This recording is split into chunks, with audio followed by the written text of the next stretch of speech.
Hello friends, welcome back to my YouTube channel the Vani classes. Friends, इस video में हम बात करेंगे बीएड फर्स्ट सेमेस्टर के paper 2 contemporary India and education में टॉपिक ऑपरेशन ब्लैक बोर्ड, जो इसकी 3rd यूनिट का एक टॉपिक है। और फ्रेंड्स, इससे पहले भी मैं इस सब्जेक्ट के टॉपिक्स की वीडियोस भी आपके साथ शेयर कर चुकी हूँ इस चैनल पर। अगर आपने वो वीडियोस नहीं देखी हैं तो उनका लिंक आपको डिस्क्रिप्शन बॉक्स में मिल जाएगा उस पूरी प्लेलिस्ट का, तो आप वहाँ से उन सभी वीडियोस को भी देख सकते हो। और अगर आप चैनल पर नए हैं तो प्लीज़ चैनल को सब्सक्राइब कर दीजिए और सब्सक्राइब करने के बाद नोटिफिकेशन बेल को प्रेस करके ऑल पर भी क्लिक कर दिया करो, ताकि मैं जब भी वीडियोस अपलोड करूँ तो उनकी नोटिफिकेशन आपको सबसे पहले मिले और आप सबसे पहले वीडियोज़ को देख सको। तो बिना समय गवाए हुए बात करते हैं इस टॉपिक की, ऑपरेशन ब्लैक बोर्ड, जिसको शॉर्ट में ओबीबी भी कहा जाता है। जब एनपीई आया था, that is national policy on education 1986, उसके बाद गवर्नमेंट ने इंट्रोड्यूस किया ऑपरेशन ब्लैक बोर्ड। किस लिए? प्राइमरी एजुकेशन के लिए। ये आपको याद रखना है कि जो ऑपरेशन ब्लैक बोर्ड है वो प्राइमरी एजुकेशन के लिए था, ना कि सेकेंडरी एजुकेशन के लिए। और ये कब शुरू हुआ था? 1987 में। इस तरह के क्वेश्चंस आपको टेट के एग्जाम्स में भी आते हैं, सो आपको ये पता होना चाहिए कि किस ईयर में स्टार्ट हुआ था ऑपरेशन ब्लैक बोर्ड। वो था 1987। और ये प्रोग्राम रिलेटेड था प्राइमरी एजुकेशन से, जैसे मैंने आपको पहले भी बताया, इसलिए कि हम यूनिवर्सलाइजेशन ऑफ एलिमेंट्री एजुकेशन कर सकें, यानी कि शिक्षा का सार्वभौमिकरण कर सकें, कि सभी बच्चों को शिक्षा मिले। इसलिए ऑपरेशन ब्लैक बोर्ड जो था वो चलाया गया। और इस स्कीम ने सभी प्राइमरी स्कूल्स को कवर किया इन ऑल ओवर इंडिया। किसी एक स्टेट में नहीं, ये ऑल ओवर इंडिया में ये इम्प्लीमेंट हुआ। और ऑपरेशन ब्लैक बोर्ड की स्कीम के लिए जो फाइनेंस था 100% वो सेंट्रल गवर्नमेंट ऑफ इंडिया ने दिया, क्योंकि इसमें इंफ्रास्ट्रक्चर की फैसिलिटी भी बताई गई थी ऑपरेशन ब्लैक बोर्ड के तहत कि इस तरह का इंफ्रास्ट्रक्चर होना चाहिए। उसके बारे में हम आगे बात करेंगे। सो यहाँ पर बात हुई कि 100% जो फाइनेंस था वो दिया सेंट्रल गवर्नमेंट ऑफ इंडिया ने, ताकि टीचिंग लर्निंग मटेरियल भी परचेज हो सके, इंफ्रास्ट्रक्चर भी प्रॉपर हो और टीचर्स की अपॉइंटमेंट भी हो। सो ये है ऑपरेशन ब्लैक बोर्ड। अब बात आती है कि क्या जरूरत पड़ी, क्या नीड पड़ी कि ऑपरेशन ब्लैक बोर्ड को स्टार्ट करना पड़ा। First point is to improve standard of education.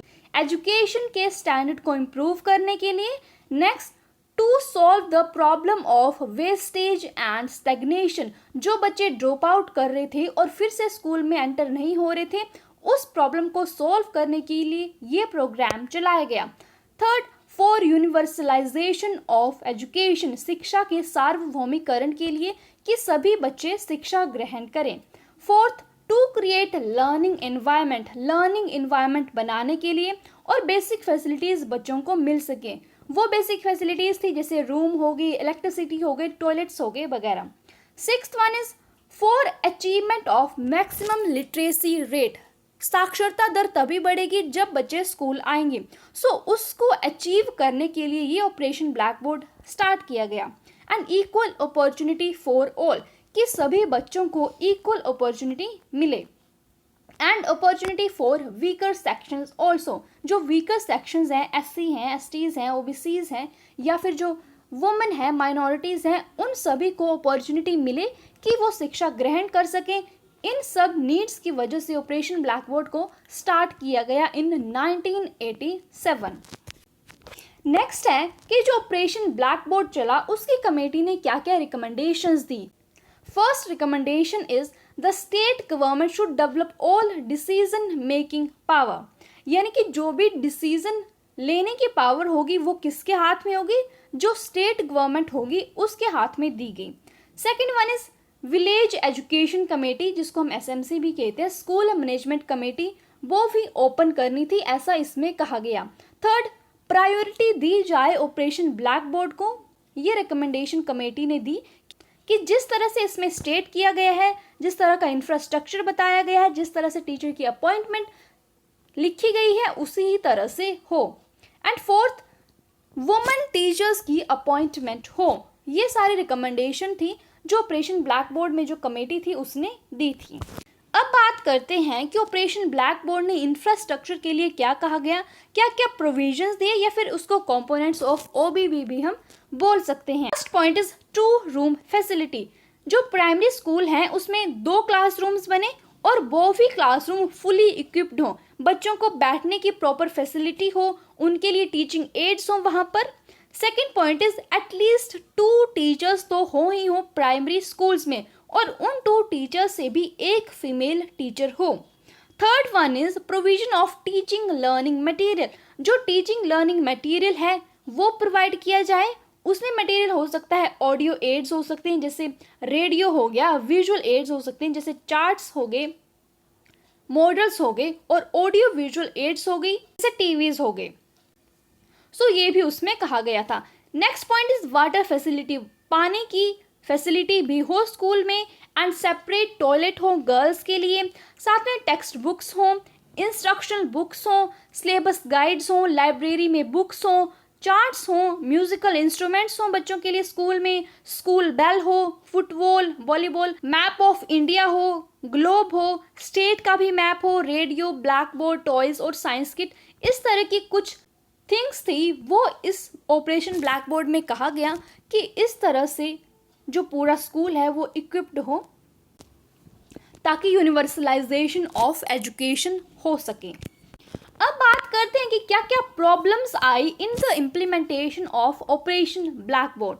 First point is जो लोकल गवर्नमेंट है दैट इज स्टेट गवर्नमेंट, उसने लेस एक्टिव पार्टिसिपेशन दिखाई, क्योंकि इसको इम्प्लीमेंट किया सेंट्रल गवर्नमेंट ने, बट जो स्टेट गवर्नमेंट थी और जो लोकल गवर्नमेंट थी उसने लेस एक्टिव पार्टिसिपेशन दिखाई। Next is uniformity in teaching learning material for all schools is not possible. जो इतने सारे ये इंफ्रास्ट्रक्चर और जो टीचिंग लर्निंग मटेरियल पहले मैंने आपको बताया, सो इसमें ये प्रॉब्लम आई कि सभी स्कूल्स में एक तरह का टीचिंग लर्निंग मटेरियल प्रोवाइड करवाना मुश्किल काम है। थर्ड इज फंड्स की कमी। Fourth one is no ground level improvement in teaching and learning material, कि कोई इम्प्रूवमेंट नहीं हुई। कहा तो गया कि इस तरह के टीचिंग लर्निंग मटेरियल हो, ऑडियो विजुअल एड्स हो, सारे इंस्ट्रूमेंट्स हो, बट वैसा नहीं हुआ। Point is lack of teachers. Teachers की कमी आई।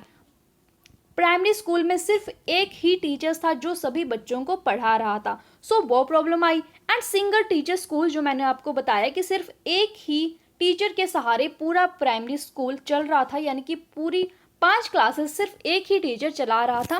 सो ये कुछ प्रॉब्लम्स थी जो ऑपरेशन ब्लैक बोर्ड की इम्प्लीमेंटेशन में आई। सो फ्रेंड्स, यहाँ पर हमारा ये टॉपिक कंप्लीट होता है। अगर आपको कोई क्वेरी है तो आप मुझे कमेंट कर सकते हो, अगर कमेंट नहीं तो आप मुझे इंस्टाग्राम में भी डीएम कर सकते हो, उसका लिंक आपको डिस्क्रिप्शन बॉक्स में मिल जाएगा। So thank you so much for watching, and if you like the video so please do like, और अगर अभी तक भी चैनल को सब्सक्राइब नहीं किया तो सब्सक्राइब करके जाना। Thank you so much for watching, bye bye, take care.